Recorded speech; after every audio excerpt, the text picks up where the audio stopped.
بحیثیت مجموعی بر عظیم پاک و ہند دور نبوت کی برکات سے محروم رہا. پھر یہ کہ دور خلافت راشدہ کی برکات سے بھی محروم رہا. یہاں اسلام کسی قابل ذکر حیثیت میں آیا ہے دور بنی امیہ میں،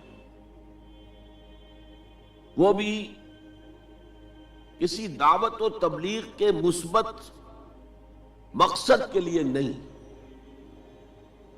بلکہ ایک انتقام اور بدلے کے لیے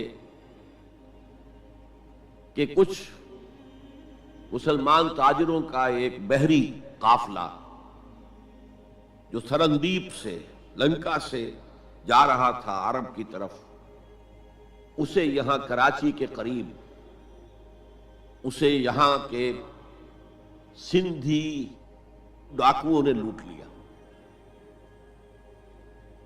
اس پر مطالبہ آیا اسلامی مسلمان حکومت کی طرف سے. وہ ملوکیت تھی، اب وہ اسلامی حکومت اس معنی میں نہیں رہی تھی جس معنی میں کہ خلافت راشدہ اسلامی حکومت تھی کہ جو قیدی ہیں تمہارے پاس رہا کرو اور کمپنسیٹ کرو جو بھی نقصان یہاں ان مسلمان تاجروں کا ہوا ہے.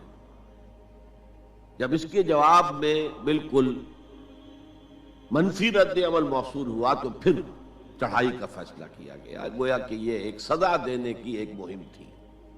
بہرحال اس وقت جو اسلام یہاں آیا تھا اس کے کریکٹرز اس اسلام سے کچھ مختلف تھے جو بعد میں یہاں آیا. وہ اسلام جو محمد ابن قاسم کی سرکردگی میں سندھ میں آیا اور سندھ سے آگے بڑھ کر ملتان بلکہ موجودہ پاکستان کے تقریباً پورے نصف علاقے تک پہنچ گیا تھا، فٹ ہلز آف کشمیر تک. تو یہ اسلام خالص عربی اسلام تھا. ملوکیت تو آ گئی تھی لیکن بدویت اور عربیت جو ہے اس کی چھاپ اس پر ابھی گہری تھی. اور اس اسلام میں نہ ابھی فرقے تھے، نہ مسلک تھے، نہ حنفی، نہ مالکی، نہ شافعی، نہ حنبلی. نہ عقائد کے بارے میں بحثیں شروع ہوئی تھیں، علم کلام کی بحثیں ہوئی تھیں، نہ ابھی یونانی فلسفے اور منطق کا حملہ ہوا تھا. ابھی کچھ نہیں تھا، سادہ اسلام. اسلام اپنی اصل سادگی پر برقرار تھا. چنانچہ اس کی قوت تسخیر بڑی زبردست ثابت ہوئی، اور خاص طور پر محمد ابن قاسم جو نوجوان 17-18 برس کا نوجوان اور نہایت نیک اور پاک باز، سندھ کے ہندوؤں نے جو اپنی ایک روایت ہے کہ اس طرح کا آدمی تو کوئی اوتار ہی ہو سکتا ہے. فارسی میں بھی کہا جاتا ہے کہ در جوانی توبہ کردن شیوے پیغمبر است. جوانی کے اس عمر میں بھی کوئی شخص پاک زندگی گزار رہا ہو تو یہ تو پیغمبروں کا طریقہ ہے. اور ہندوستان میں تصور پیغمبروں کا نہیں تھا، اوتاروں کا تھا. تو اسے بھی ایک اوتار سمجھ کر اس کی مورتیاں تراش کر مندروں میں رکھ لی گئیں اور ان کو پوجا جانے لگا. یہی چیز اس کے لیے خطرے کا سبب بن گئی، کیونکہ اب بیک ہوم اسلام کا جو اصل گھر تھا عرب، اس میں ملوکیت آ چکی تھی، اور ملوکیت کبھی اسے برداشت نہیں کر سکتی کہ کوئی اور شخص اتنا پاپولر ہو جائے کہ اسے چیلنج کر سکے. لہذا محمد بن قاسم کو بلایا گیا اور شہید کر دیا گیا. اب اس کے بعد ظاہر بات ہے کہ وہ اسلام ریسیڈ کرنا شروع ہوا، واپس آنا شروع ہوا. اس کے کچھ اثرات اس علاقے میں رہ گئے، لیکن اسلام کی واپسی ہو گئی. یہ اسلام کا پہلا ورود تھا بر عظیم کی سرزمین پر. اس کے بعد اسلام آیا ہے 300 برس بعد، اور اب یہ آیا ہے شمال مغربی سرحدی صوبے میں جو درے ہیں، کوہ سلیمان میں، کوہ ہندو کش اور کوہ سلیمان میں. درہ خیبر ہے، درہ ٹوچی ہے، درہ گومل ہے، درہ بولان ہے، یہاں سے آنا شروع. اس اسلام کی خصوصیات کچھ اور تھی. ان 300 سالوں میں فقہی مسالک بھی پیدا ہو چکے تھے، حنفی، مالکی، شافعی، حنبلی. ان کے درمیان اختلافات بھی تھے، بحثیں بھی تھیں، مناظرے بھی تھے. دوسرے ایک خاص جو ہے تصوف کا فن جو ہے وہ بہت ترقی کر چکا تھا. اور اس میں اکثر و بیشتر وحدت الوجود کا تصور اس کی بنیاد میں موجود تھا۔ تیسری بات یہ نوٹ کیجئے کہ یہاں جو لوگ آئے وہ سب حنفی تھے، اور یہ ترک قبائل ہی تھے در حقیقت، اور ترکوں میں سے بھی غلام لوگ تھے، اسی لیے پہلا خاندان مسلمانوں کا یہاں خاندان غلامان کہلاتا ہے۔ ترک غلام تھے یہ، جو اپنی ذاتی صلاحیت اور اپنی استعداد کی بنا پر ترقی کرتے کرتے بادشاہت کے مقام تک پہنچے۔ عالم اسلام میں اس وقت دو عظیم جگہوں پر غلاموں کی حکومت تھی، اور اس سے اندازہ ہو سکتا ہے کہ اسلام میں غلاموں کا فیوچر کتنا روشن ہے۔ ممالک، مملوک، یہ مصر میں حکمران تھے، وہ بھی غلام تھے۔ خاندان غلامہ، قطب الدین ایبک، شمس الدین التتمش، یہ سب کون تھے؟ غلام تھے۔ بہرحال اب جو اسلام آیا اس میں قیادت کی ایک تسلیس پیدا ہو چکی تھی، توحیدی شان نہیں رہی تھی۔ خلافت راشدہ میں قیادت توحیدی تھی، خلیفہ وقت ہی حاکم بھی تھے، خلیفہ وقت ہی مجتہد بھی تھے، عالم بھی تھے، اور وہی سب سے بڑے اللہ والے بھی تھے۔ لیکن اس کے بعد جو اسلام میں قیادت جو ہے مسلمانوں کی تین شاخوں میں بٹ گئی۔ سیاسی قیادت وہ تو قبائلی عصبیت کی بنیاد پر قائم ہو رہی ہے، تو سیاست تو ہو گئی طاقت کے بل پر، جس کی لاٹھی اس کی بھینس۔ اس کے بعد جو اس دینی قیادت تھی وہ دو حصوں میں منقسم ہو گئی، علمی قیادت علماء، مفسرین، فقہاء، محدثین، اور ایک ہو گئی صوفیاء کی قیادت۔ تو یہ تھی کیفیت جس میں کہ بر عظیم پاک و ہند میں اسلام وارد ہوا ہے پہلے ورود کے 300 برس بعد۔ اب اس کے 500 برس کے بعد یہاں ایک اور ایلیمنٹ آیا، اور وہ تھا شیعیت کا۔ آپ کو معلوم ہے کہ سن 1000 عیسوی میں پاکستان کا جو علاقہ اس وقت کا ہے یہ عالم اسلام میں داخل ہو چکا تھا۔ شہاب الدین غوری وغیرہ کی حکومت وہاں تک تو تھی، البتہ دہلی پر 1206 میں تخت دہلی جو ہے مسلمانوں کا 1206 میں شروع ہوا ہے۔ بہرحال اس کے بعد ہم کہہ سکتے ہیں کہ 300 برس بعد یہاں پر یہ شیعیت آئی ہے، داخل ہوئی ہے، ورنہ اس سے پہلے خالص سنی اسلام تھا اور خالص حنفی۔ شیعیت کی وجہ سے جو کچھ بھی بعد میں اسلام کو یہاں پر اس تقسیم کی وجہ سے، شیعہ سنی اختلافات کی وجہ سے جو بہت بڑے بڑے نقصانات اٹھانے پڑے، ان میں سے مثلا 2 کا میں تذکرہ کرنا چاہتا ہوں۔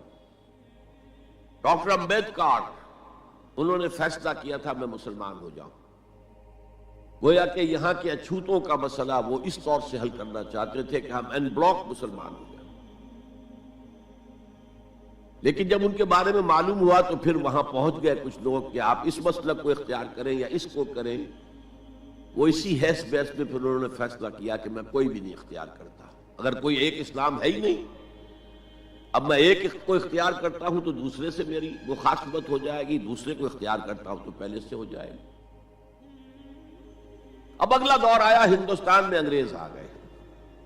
یہاں موجود بہت سے غیر مسلموں کو شاید میری باتیں اب کچھ ناگوار گزریں، لیکن کچھ حقائق ہیں جو تلخ ہیں لیکن حقائق ہیں، انہیں سمجھنا چاہیے۔ انگریزوں نے یہاں آ کر حکومت چھینی سی مسلمانوں سے بیشتر، ویسے تو یہ کہ ہندو راجے مہاراجا بھی تھے، لیکن بیشتر علاقوں میں تو مسلمان حاکم تھے، لہذا انہوں نے مسلمانوں کو دبانا بہت ضروری سمجھا، اس لیے کہ جو سابق حاکم ہو ان میں ایسپیریشنز پیدا ہوتی رہتی ہیں کہ ہم تھے یہاں کے حاکم، کیوں نہ واپس حاصل کریں۔ بغاوت کے ان کے اندر جراثیم مسلسل پروان چڑھتے ہیں۔ مسلمانوں کو دبایا اور ہندوؤں کو اٹھایا، کیوں کہ ہندوؤں کے لیے معاملہ صرف چینج آف ماسٹرز کا تھا، کوئی بڑا حادثہ تو نہیں تھا۔ پہلے مسلمانوں کے غلام تھے، اب انگریزوں کے غلام ہو گئے۔ اور اس اعتبار سے انگریز نے بھی انہیں قریب کیا اور ہندوؤں نے بھی مغربی علوم اور مغربی سائنسز کو پڑھنے میں بڑی سبقت کی۔ بنگال میں انگریز آیا اور بنگال میں آپ کو معلوم ہے اکثر و بیشتر جو سائنسدان پیدا ہوئے جن کی کہ لکھی ہوئی ٹیکسٹ بکس جو ہے بہت عرصے تک استعمال ہوتی رہی ہندوستان میں، یہ کون تھے؟ چیٹرجی، بینرجی، سب کے سب بنگالی تھے۔ ایک اور بات یہ ہے کہ ہندو اپنے ماضی سے بہت دور آ چکے تھے، ان کا ماضی عظمت والا، آخر اشوک کا دور بہت عظمت کا، چندر گپت موریہ کا دور بہت عظمت کا، وکرمادیتیہ کا دور بہت عظمت کا تھا، لیکن وہ اب بہت پیچھے جا چکے تھے۔ تقریباً مسلمانوں کی آمد کی وجہ سے 1000 سال کا فصل واقع ہو چکا تھا۔ لہذا تہذیب و تمدن کے لیے بھی، جیسے کہ انہوں نے مسلمانوں کے زمانے میں فارسی پڑھی، فارسی پڑھتے تھے، کوڈ لینگویج فارسی ہے، جیسے کہ پھر بعد میں مسلمان اور ہندو اور سب نے انگریزی پڑھی۔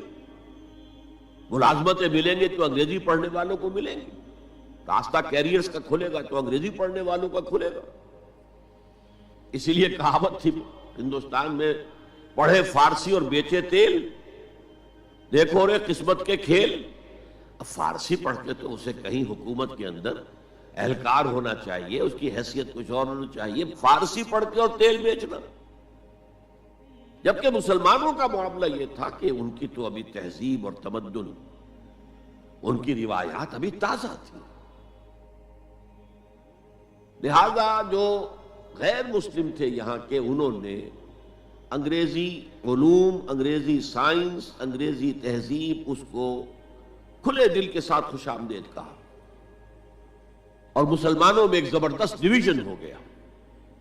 بلکہ ابتدائی ری ایکشن تو بہت سخت تھا، یک طرفہ تھا، ہم نہ انگریزی پڑھیں گے، ہم نہ انگریزی علوم سیکھیں گے، نہ سائنس پڑھیں گے، ہم تو اپنے کونوں کھدروں میں، اگرچہ جو سیلاب آ گیا ہے اس کو روکنے کی طاقت تو ہم میں نہیں ہے، لیکن ہم کونوں میں جا کر بیٹھ جائیں گے، قال اللہ و قال الرسول۔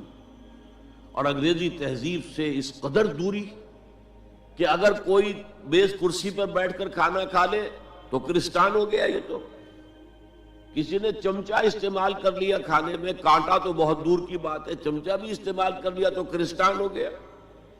تو اس درجے ریئیکشن تھا علماء کے زیر اثر حلقوں میں، گویا کہ وہ جو گاندھی جی کا فلسفہ تھا نان کوآپریشن، تو مسلمانوں نے انگریزوں کے ساتھ شدید قسم کا naan cooperation from the very beginning شروع کیا۔ اس پر سر سید احمد خان نے ان دونوں چیزوں کی مخالفت کی۔ ایک تو انہوں نے انگریزوں کو بتایا کہ دیکھو یہ جو آزادی کی جنگ تھی یہ صرف مسلمانوں کی نہیں تھی، 1857 کی، یہ تو مشترک تھی، تو اس کے اندر کیا سبب ہوا ہے، اس کی وجہ سے آپ مسلمانوں سے بودھ محسوس نہ کریں۔ اور مسلمانوں سے بھی کہا بھائی انگریزی پڑھو، انگریزی علوم حاصل کرو، سائنس پڑھو، سائنٹیفک نالج حاصل کرو، ورنہ تمہاری حیثیت ہندوستان میں کیا رہ جائے گی؟ پلے دار رہ جاؤ گے یا گوشت فروش رہ جاؤ گے، اللہ اللہ خیر صلی اللہ، اور تمہاری کوئی حیثیت نہیں رہے گی۔ تو اس اعتبار سے سر سید احمد خان ایک اہم لینڈ مارک ہے۔ اس کے علاوہ انگریزی دور کا ایک اور جو پہلو بہت اہم ہے، انگریزوں نے ڈیوائیڈ اینڈ رول پالیسی کے تحت مسلمانوں اور ہندوؤں کے درمیان مرافرت کو ہوا دی۔ یہ ان کی پالیسی رہی مستقل، یہ ایک قوم کی حیثیت سے سامنے نہ آ جائیں، پھر ظاہر بات ہے کہ ہمارے پاؤں تو اکھڑ جائیں گے یہاں سے۔ تو یہ جو ہمارے ہاں شروع ہوا، کچھ اور فیکٹر بھی تھے۔ ہندوؤں میں ایک انتقامی جذبہ بھی تھا کہ مسلمانوں نے ہم پر حکومت کی ہے 800 برس، 1000 برس، اور ظاہر بات ہے سارے حاکم اچھے تو نہیں تھے، کوئی اچھا بھی تھا تو اکثر و بیشتر تو عیاش قسم کے لوگ تھے۔ ہم نے محل بنائے، تاج محل بنائے، ہم نے کوئی کام اور تو کیا نہیں۔ دین کی تبلیغ تو اولیاء اللہ نے کیا، صوفیاء نے کی، کبھی بھی سرکاری سطح پر، حکومت کی سطح پر یہاں تبلیغ اسلام کا اہتمام نہیں ہوا۔ ایک دو ایکسیپشنز ہیں، ایک راجہ گجرات کاٹھیا واڑ کے علاقے کا جس نے کہ تبلیغ کا اہتمام کیا، ایک راجہ کشمیر کا تھا جس نے تبلیغ کا اہتمام کیا، باقی حکمرانوں نے کوئی کوشش نہیں کی۔ آزادی سے قبل متصلاً جو کیفیت پیدا ہو گئی تھی، اس کا ایک اہم فیکٹر یہ تھا کہ مسلمانوں میں ہندوؤں کا ایک خوف پیدا ہو گیا، کیونکہ جو نظام اب بن چکا تھا وہ تو یہ تھا کہ ووٹ کی بنیاد پر فیصلے ہوں گے، ون مین ون ووٹ۔ اس کے اعتبار سے مسلمان اقلیت میں اور غیر مسلم ہندو یہاں اکثریت میں، تو گویا کہ ہمیشہ کے لیے اگر ایک ملک کی حیثیت سے یہ ملک جو ہے تقسیم آزادی حاصل کرتا ہے تو مسلمان غلام ہو جائے، ان کی تہذیب بھی ختم کر دی جائے گی، شدھی کی تحریک شروع ہو چکی تھی، ان کا مذہب بھی تبدیل کرنے کی کوشش کی جائے گی۔ میوات کے علاقے میں بڑی زبردست تحریک اٹھائی گئی تھی شدھی کی، جس کا توڑ کرنے کے لیے مولانا محمد الیاس رحمۃ اللہ علیہ سامنے آئے اور تبلیغی جماعت کا انہوں نے سلسلہ شروع کیا۔ یہ اصل میں میوات کے اندر جو شدھی کی تحریک تھی اس کا جواب تھا، اس سے حفاظت مسلمانوں کی۔ تو اندیشہ یہ تھا کہ ہندو ایکسپلائٹ کرے گا، ہماری تہذیب کو ختم کرے گا، ہماری زبان کو ختم کرے گا، معاشی طور پر ہمیں ایکسپلائٹ کرے گا، مفلوج کرے گا، اور اپنی سی کوشش کرے گا کہ ہمارا مذہب بھی تبدیل کرا دے۔ مسلمانوں کی ایک قومی جماعت، اگرچہ وہ شروع میں قومی اس کو کہنا غلط تھا، وہ نوابوں، جاگیرداروں، نواب زادوں ان کی جماعت تھی مسلم لیگ، جو 1906 میں قائم ہوئی۔ مسلمان عوام کا اس سے ساتھ کوئی نہ رابطہ تھا، نہ ان کا کوئی رابطہ عوام کے ساتھ۔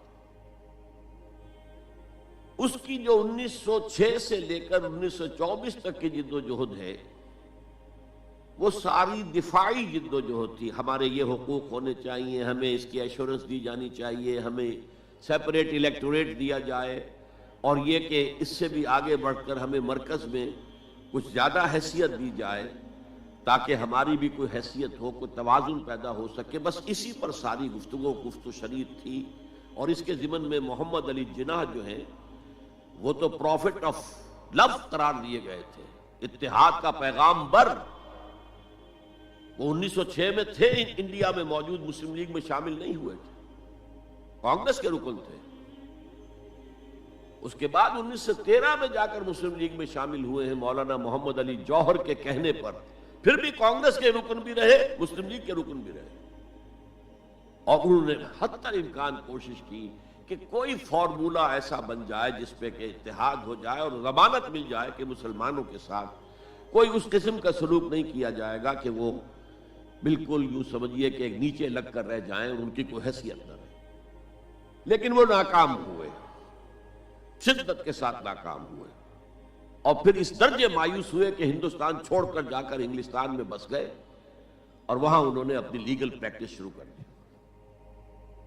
ایس ایم اکرام صاحب جو ایک بڑے مصنف ہیں، آب کوثر، موج کوثر، رود کوثر کے جو مصنف ہیں، وہ اہم ترین کتابیں ہیں تین مسلم انڈیا کی، political as well as cultural history, ثقافتی جو معاملہ ہے وہ بھی ساتھ ساتھ ہر دور میں کیا اس کا رنگ رہا ہے، اس کو بہت ہی سمجھیے ایک بڑے ماہرانہ انداز میں انہوں نے بہت عمدگی کے ساتھ مرتب کیا ہے۔ وہ اس وقت آکسفورڈ میں پڑھ رہے تھے، طالب علم تھے، نوجوان، وہ ملے محمد علی جناح سے۔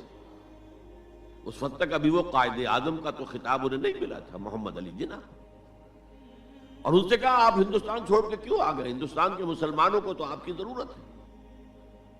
تو انہوں نے سخت الفاظ کہے تھے کہ ہندو ناقابل اصلاح ہے۔ یہ اس وقت کی ہندو قیادت پر ان کا تبصرہ تھا، اور مسلمانوں کا حال یہ ہے کہ ان کا کوئی لیڈر مجھ سے صبح جو بات کرتا ہے شام تک ڈپٹی کمشنر یا گورنر تک پہنچا دیتا ہے، تو ایسی قوم کی قیادت میں کیسے کروں؟ لیکن اصل میں ایک ٹرننگ فیکٹر آیا ہے، turning point in the history of Muslim league movement, and that was 1930۔ اس میں جو الہ آباد میں مسلم لیگ کا سیشن ہوا تھا، اس میں خطبہ صدارت دیا تھا علامہ اقبال نے۔ علامہ اقبال اس سے پہلے ہندوستان میں ایک سور پھونک چکے تھے کہ اب اسلام کی نشأت ثانیہ کا دور آنے والا ہے، اسلام جو ہے دوبارہ دنیا کے اندر برسر عروج آئے گا۔ ایک امید افزا صورتحال علامہ اقبال نے اپنی ملی شاعری سے پیدا کر دی تھی۔ کتاب ملت بیضا کی پھر شیرازہ بندی ہے، یہ شاخ ہاشمی کرنے کو ہے پھر برگو بر پیدا، سبق پھر پڑھ صداقت کا، شجاعت کا، عدالت کا، لیا جائے گا تجھ سے کام دنیا کی امامت کا۔ نوا پیرا ہو اے بلبل کہ ہو تیرے ترنم سے، کبوتر کے تنے نازک میں شاہی کا جگر پیدا۔ اور ویسٹرن سویلائزیشن کو انہوں نے چیلنج کیا تھا، دیار مغرب کے رہنے والوں، خدا کی بستی دکان نہیں ہے، کھرا جسے تم سمجھ رہے ہو وہ اب ذرے کم عیار ہوگا، تمہاری تہذیب اپنے خنجر سے آپ ہی خودکشی کرے گی، جو شاخ نازک پہ آشیانہ بنے گا ناپائیدار ہوگا۔ یہاں فرسٹ ورلڈ وار کے بعد جو عالم اسلام کی کیفیت ہوئی تھی، اس پر کس قدر یاس انگیز، نا امیدی سے بھرا ہوا مرثیہ مولانا حالی نے لکھا تھا۔ قوم کی زبان اس وقت وہ تھی، قومی شاعر۔ قومی شاعر جو ہے قوم کی زبان ہوتا ہے۔ پستی کا کوئی حد سے گزر نہ دیکھے، اسلام کا گر کر نہ ابھر نہ دیکھے، مانے نہ کبھی مد ہے ہر جزر کے بعد، دریا کا ہمارے جو اتر نہ دیکھے۔ اور آخر میں جو مناجات بحضور سرور کونین صلی اللہ علیہ وسلم، اے خاصہ اے خاصان رسول وقت دعا ہے، امت پہ تیری آ کے عجب وقت پڑا ہے، وہ دین جو بڑی شان سے نکلا تھا وطن سے، پردیس میں وہ آج غریب الغربا ہے۔ اسی قسم کے مرثیے علامہ شبلی نے کہے، مولانا حمید الدین فراہی نے کہے، لیکن اقبال پہلا شاعر ہے جس نے کچھ مرثیے بھی کہے ہیں۔ جب انگلینڈ جاتے ہوئے وہ گزر رہے تھے سسلی، جزیرہ سسلی کے پاس سے جہاز گزر رہا تھا، تو دل میں ہوک اٹھی ہے، کبھی یہ مسلمان جہاز رانوں کا مرکز ہوتا تھا، بیس ہوتا تھا، رولے اب دل کھول کر ہے دیدہ خونابہ بار، وہ نظر آتا ہے تہذیب حجازی کا مزار، تھا یہاں ہنگامہ ان صحرا نشینوں کا کبھی، بحر بازی گاہ تھا جن کے سفینوں کا کبھی۔ کہا ہے مرثیہ بھی کہا، اقبال کے ہاں مرثیہ ہے، لیکن ساتھ ہی ایک امید افزا پیغام کہ اب دوبارہ نکل کے صحرا سے جس نے روما کی سلطنت کو الٹ دیا تھا، سنا ہے یہ قدسیوں سے میں نے، وہ شیر پھر ہوشیار ہوگا۔ یہ جو عوامی ایک فضا ان کی شاعری سے پیدا ہو چکی تھی، ملی شاعری سے، انہوں نے 1930 میں آ کر مسلم لیگ کی موومنٹ میں اس کا انجیکشن لگا دیا۔ اسی طرح چلتی ہوئی ایک تحریک تھی، 1906 سے آئی تھی، 24 برس ہو چکے تھے 1930 تک، اب اس میں ایک انجیکشن لگا دیا گیا، احیاء اسلام۔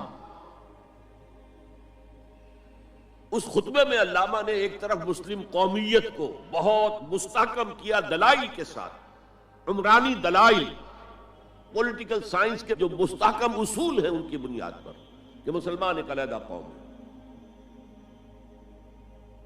اور نمبر 2 انہوں نے کہا، اور یہ ایک پروفیسی تھی، ایک طرح کی مستقبل کے بارے میں ایک پیشن گوئی تھی، تجویز نہیں تھی۔ پارٹیشن آف انڈیا کی تجویز تو بہت بعد میں آئی ہے، 1940 میں، یہ 1930 کی بات میں کر رہا ہوں۔ انہوں نے کہا تھا مجھے یقین ہے کہ یہ ڈیسٹنی ہے، تقدیر مبرم ہے کہ ہندوستان کے شمال مغرب میں، شمال مشرق کا انہیں اس وقت احساس نہیں ہوا تھا، ایسٹ پاکستان کا جو اب بنگلہ دیش ہے ادھر ان کی نگاہ نہیں گئی تھی، ہندوستان کے شمال مغرب کے اندر ایک آزاد مسلمان ریاست قائم ہوگی، اور اگر ایسا ہو گیا تو ہمیں موقع مل جائے گا کہ دور ملوکیت میں، جس کے لیے لفظ بڑا ثقیل استعمال کیا انہوں نے، عرب امپیریلزم، یہ بنو امیہ، بنو عباس یہ عرب امپیریلسٹ تھے، یہ عرب قوم کا امپیریلزم تھا، ان کی حکومت اسلام کی عکاسی کرنے والی نہیں تھی، اسلام کی عکاسی کرنے والی تو خلافت راشدہ تھی، ابو بکر تھے، عمر تھے، عثمان تھے، علی تھے رضی اللہ تعالی عنہ۔ تو دور ملوکیت میں یا دور عرب امپیریلزم میں جو داغ دھبے آ گئے ہیں اسلام کے چہرے پر، انہیں صاف کر کے اور صحیح اسلام کی ایک شکل دنیا کو دکھایا، یہ انجیکشن ہے پازیٹیو مقصد کا۔ اس وقت تک، اس سے پہلے تک تحریک صرف ایک منفی جذبے پر چل رہی تھی، ہندو کا خوف، ہندو اکثریت کا خوف، ایکسپلائٹیشن کا اندیشہ، لیکن اب اسے ایک مثبت بنیاد مل گئی۔ 1932 میں قائد اعظم گئے انگلستان، لندن، گول میز کانفرنس میں، جناح صاحب اس میں شریک نہیں تھے، اس لیے کہ وہ تو ویسے ہی سیاست کا میدان چھوڑ چکے تھے۔ اس موقع پر پھر علامہ اقبال نے ملاقاتیں کی ہیں جناح صاحب سے، اور وہی انجیکشن ان کو بھی لگایا، اور انہیں پھر آمادہ کیا کہ آئیں واپس ہندوستان، اور اس انجیکشن کے حوالے سے مسلمانوں نے ہند کو منظم کرے اور جمع کرے۔ تو یہ پھر تحریک پاکستان جو ہے، چونکہ مسلمانوں کے جذبات کے ساتھ اس کی ہم آہنگی، معجزہ ہو گیا کہ مسلم مائنورٹی کے پروونسز نے کس طریقے سے یکجا اور یکسو ہو کر اس موومنٹ کو سپورٹ کیا، حالانکہ انہیں معلوم ہے کہ کسی بھی حساب سے ان کے تو پاکستان میں شامل ہونے کا کوئی امکان تھا ہی نہیں، بلکہ تحریک مسلم لیگ اصل میں مائنورٹی پروونسز کی تحریک تھی۔ جو صوبے بعد میں پاکستان میں شامل ہوئے ہیں ان میں سرحد میں تو کانگریس کی حکومت تھی ٹل دی لاسٹ ڈیٹ، پنجاب میں یونینسٹ حکومت تھی ٹل دی لاسٹ ڈیٹ، صرف ایک سندھ تھا مغربی پاکستان میں کہ جو وہاں مسلم لیگ کی حکومت تھی۔ ہاں، بنگال میں مسلم لیگ کی حکومت تھی، اور بنگال ہی مولد ہے جہاں ولادت ہوئی ہے 1906 میں مسلم لیگ کی، اور طویل ترین عرصے تک مسلم لیگ کی حکومت وہاں رہی۔ اب بھی وہاں پر تحریکیں چلتی رہتی ہیں اینٹی پاکستان، 2 مرتبہ پاکستان نے ایئر فورس بھی استعمال کی ہے وہاں پر، یہ سب کچھ آپ کو معلوم ہے۔